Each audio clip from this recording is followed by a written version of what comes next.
আল্লাহ বললেন আল্লাযী খালাকা সাবআ সামাওয়াতিন তিবাকা মা তারা ফি খালকির রহমানি মিন তাফাউত। আল্লাহ বললেন আকাশের দিকে তাকিয়ে দেখ, পুরো আকাশটারে 7টা স্তরে বিন্যস্ত করেছে কে? আকাশ কয়টা বলেন তো, সবাই বলেন। আপনাদের ঘুমে ধরেছে? আরো কয়েক মিনিট শুনবেন? হ্যাঁ, তাহলে তাকবীর বলেন, পড়েন লিল্লাহি তাকবীর। আকাশ কয়টা? আর জোরে কয়টা? একটার চেয়ে একটা বড়। আমরা যেটা দেখি মহাশূন্য, এটা আকাশ না, এটার উপরে আকাশ। এটা প্রথম আকাশের মহাশূন্য, তারপর প্রথম আকাশ, তারপরে দ্বিতীয় আকাশের মহাশূন্য, দ্বিতীয় আকাশ, একটার চেয়ে একটা বড়। বিশ্বনবী বললেন তোমার হাতের আংটি যদি মরুভূমিতে ফেলে দাও, মরুভূমির তুলনায় তোমার আংটি যত ছোট, আল্লাহর দ্বিতীয় আকাশের তুলনায় আল্লাহর প্রথম আকাশটা ঠিক তত ছোট। ওইটার চেয়ে 3 নাম্বারটা বড়, 4 নাম্বারটা আরো বড়, অনেক বড়। আল্লাহ বললেন ওয়ালাকাদ যায়্যানাস সামাআদ দুনিয়া বিমাসাবিহা ওয়া জাআলনাহা রুজুমান লিশ-শায়াতিন। তোমাদের প্রথম আকাশটার মহাশূন্যটাকে আমি তারা দিয়ে সুশোভিত করেছি। তারা আছে না নাই? রাতের বেলা তারার মেলা দেখতে সুন্দর লাগে, কি লাগে না? এই ছোট্ট ছোট্ট এরকম দেখা যায় না? তারাগুলো তো সাইজে এতটুকু না, এতটুকু কয়, এতটুকু আসলে কি এতটুকু? এই যে আকাশ দিয়ে বিমান যায়, এতটুকু দেখা যায়, এইভাবে ধরা যায়, মনে হয় আমি নিজেই ধরতে পারবো। আসলে কি ধরতে পারবো? ভিতরে আছে 300 লোক, ঠিক কি না? দূরে থাকার কারণে ছোট দেখা যায়। এই তারাগুলো এত এত দূরে, এই জন্য ছোট লাগে, আসলে ছোট না। এই সূর্য 9,30,00,000 মাইল দূরে, এই জন্য একটা রুটির মতো মনে হয়। কত দূরে? 9,30,00,000 মাইল। চিন্তা করতে পারেন, পৃথিবীর চেয়ে 13 লক্ষ গুণ বড়। তার মানে 13 লক্ষটা পৃথিবী সূর্যের ভেতরে রাখার জায়গা আছে না নাই? তার মানে কি সূর্যই সবচেয়ে বড়? না, আরো আছে। প্রক্সিমা সেন্ট্রাই, আলফা সেন্ট্রাই এ, আলফা সেন্ট্রাই বি, এটা ক্যারিনা, বেটেলজিউস, অভাব নাই। চলেন আমরা পৃথিবীর সবচেয়ে কাছের তারা থেকে একটু ঘুরে আসি। কে কে যাবেন? হাত তোলেন। 1 জন 2 জন 3 জন 4 জন। বাহ, সাহস বাড়তেছে খালি। সবাই তোলে এখন। যাবেন সবাই? যান, আমি ওয়াজ করতেছি, আপনারা চলে যান। প্রথম তারাতে যান, আমার সাথে যাবেন? আচ্ছা, চলেন চলেন প্রথম তারাতে যাই। আমাদের সবচেয়ে কাছের তারার নাম প্রক্সিমা সেন্ট্রাই। এইটাতে আমরা সবাই মিলে যাব ইনশাআল্লাহ। কোন? আরে জান্নাতে গেলে কত তারা আঙ্গ পিছনে ঘুরবে, ঠিক কি না? এটা কত দূরে জানেন? 4.23 লাইট ইয়ার, 4.23 আলোকবর্ষ দূরে। তার মানে অনেক দূরে। এখন কি দিয়ে যাবেন এটা আপনারা ডিসাইড করেন। কি দিয়ে যাবেন যারা যারা যাবেন? রিক্সায় যাবা? সব বোনা, সাহস তো কম না। প্লেনে? না, চলবে না, প্লেনে যাওয়া যায় না, মাধ্যাকর্ষণ শক্তি ভেদ করা যায় না। রকেট লাগবে, স্পেস শাটল, মহাকাশ যান লাগবে, স্পেস ক্রাফট। স্পেস ক্রাফট বুঝতে কঠিন হলে আমি বলবো রকেট। রকেট দিয়ে আমরা যাব। সবচেয়ে দ্রুত যে রকেটটা দিয়ে বিজ্ঞানীরা গিয়েছিল চাঁদে, অ্যাপোলো 11 এটার নাম। চাঁদে নেমেছে 1969 সালে Neil Armstrong, Edwin Aldrin, Michael Collins, এরা গিয়েছিল। এবার আমরা যাব। কোথায় যাব?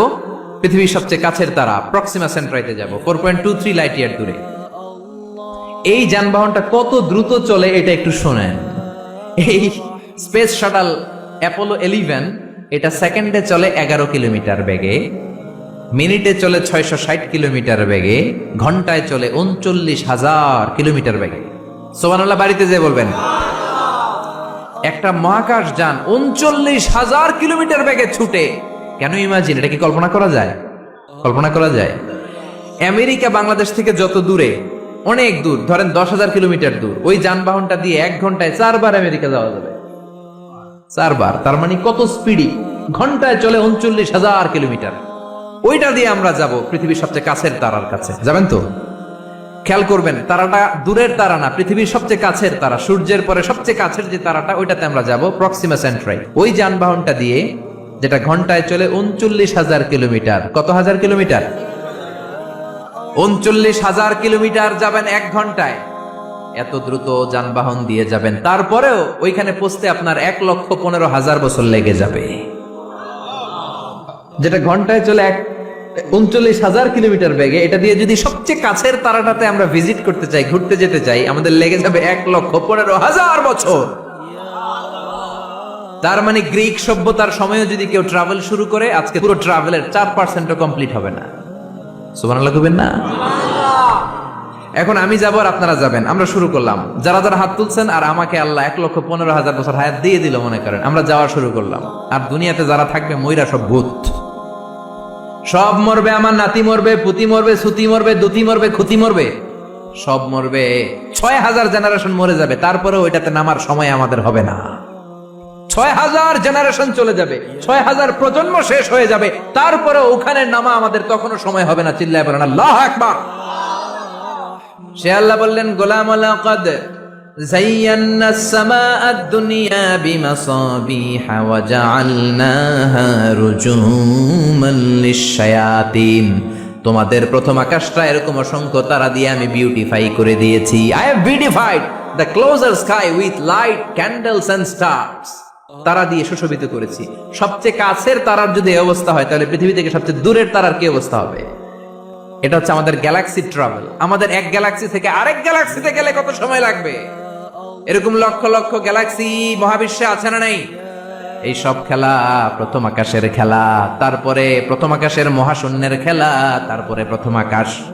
আমেরিকার নাসার বিজ্ঞানীরা কিয়ামতের আগের দিন পর্যন্ত প্রথম আকাশের মহাশূন্যেরও কিনারা খুঁজে পাবে না, ঠিক কি না? প্রথম আকাশ তো অনেক দূরে, প্রথম আকাশ তো অনেক দূরে, প্রথম আকাশের মহাশূন্যের কোনো কুল কিনারা খুঁজে পাবে না, ঠিক কি না? এবার আল্লাহ বললেন, গোলাম দেখো আমার পাওয়ার কত। ওয়াসিররু কাওলাকুম আও ইজহারু বিহি ইন্নাহু আলিমুম বিদাতিস সুদূর। গোপনে বলো, প্রকাশ্যে বলো, কেউ না শুনলেও শুনে কে? জোরে বলেন, শুনে কে? লাইট অফ করে, দরজা বন্ধ করে, পর্দা নামিয়ে, জানলা বন্ধ করে রাতের বেলা পাপ করলেন, কেউ দেখে নাই, দেখলো কে? কেউ যেটা দেখে না দেখে কে? কেউ যেটা শোনে না শোনে কে? কেউ যেটা পারে না পারে কে? সব দেখেন, সব জানেন, সব দেখেন তিনি। সবার চোখ ফাঁকি দিতে পারবেন। শিক্ষকের চোখ ফাঁকি দিয়ে ছাত্রগুলো বের হয়ে যায়, বাবা মায়ের চোখ ফাঁকি দিয়ে বয়ফ্রেন্ডের সাথে দেখা করার জন্য মেয়েগুলো বের হয়ে যায়, পুলিশের চোখ ফাঁকি দিয়ে লোকজন অন্যায় করে, র্যাবের চোখ ফাঁকি দেয়, বিমানবন্দরের কাস্টমস অফিসারের চোখ ফাঁকি দেয়, পরীক্ষার হলে ছাত্ররা ম্যাজিস্ট্রেটের চোখ ফাঁকি দেয়, কিন্তু আল্লাহর চোখ ফাঁকি দেয়া যায় নাকি? লা তুদরিকুহুল আবসার ওয়া হুয়া ইউদরিকুল আবসার ওয়া হুয়াল লাতীফুল খাবীর। কোন চোখ আমারে দেখে না, আমার চোখ দুনিয়ার সবাইরে দেখে। তিনি কে? আবার আল্লাহ বললেন, হুয়াল্লাযী জাআলা লাকুমুল আরদা যালুলান। আল্লাহ তোমাদের জন্য জমিনটারে বানিয়েছেন জালুল। জালুল মানে হলো ফিরাশ, মানে বিছানা। আল্লাযী জাআলা লাকুমুল আরদা ফিরাশা।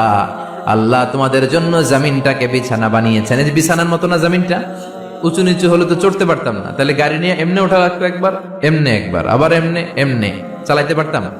জোরে বলেন, ফ্ল্যাট। পৃথিবীটা ফ্ল্যাট করে দিলেন, বিমান থেকে দেখা যায়। আর মনে হয় এক একটা জমিন কার্পেটের মতো এরকম সুন্দর করে রেখেছেন কে?